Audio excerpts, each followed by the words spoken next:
Hello guys, gusto ko pong i-share sa inyo kung paano ko iluto ang beef curry. Ayan po guys ang ating mga ingredients. Carrots, patatas, pulang sibuyas, garlic, curry powder, coconut cream, turmeric powder, at beef. Ito po yung beef na ginagamit ko guys. Ayan. Angus beef. Nabili ko siya sa DS Grocery. Gusto ko to kasi madaling alisin yung extra fat bago ko siya iluto. Ayan po ang mga naalis ko na. So guys, ito na po ang ating mga prepared na ingredients. Ayan po siya guys. Ayan. So makita nyo, marami akong patatas at saka carrots. Ang gagawin ko kasi dyan, magse-set aside ako ng pang-lunch ko bukas. So bukas ang aking lunch ay carrot at patatas. Guys, kunting mantika lang ang ating ilalagay. Katapos na nailagay natin ang ating bawang. As usual. And fine. Sibuyas.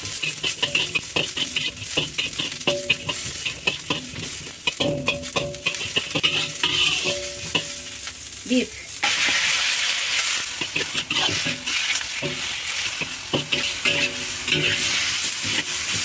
Ayan, kapag nagisa na po yung kanyang taba-taba, ay pwede natin ilagay ang ating dalawang powder.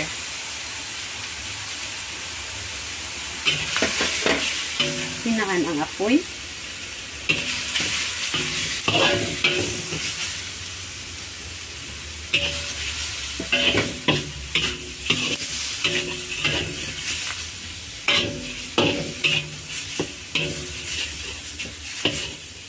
Igisa siya sandali.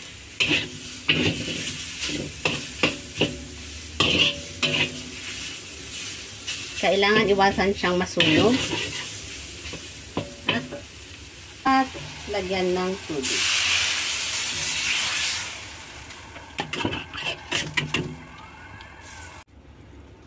Takpan natin siya guys at pakuluan hanggang sa lumambot. So guys, after 1 hour and 30 minutes ay malambot na po ang ating beef. Actually, dinagdagan ko po siya ng water kasi konti yung water niya kanina. So ngayon, ilalagay natin ang ating carrots.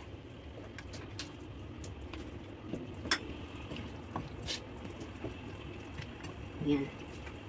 Takpan natin at pakuluan ng sandali bago ilagay yung ating patatas. So ayan guys, ilagay natin ang ating patatas.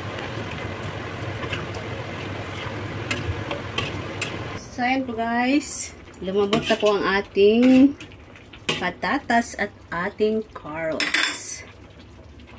Ayan po guys. Ayan. So, timplahin natin siya. Lagyan natin ng konting salt. At ang ating gata. Lakasan ang apoy. Takpan natin siya sandali.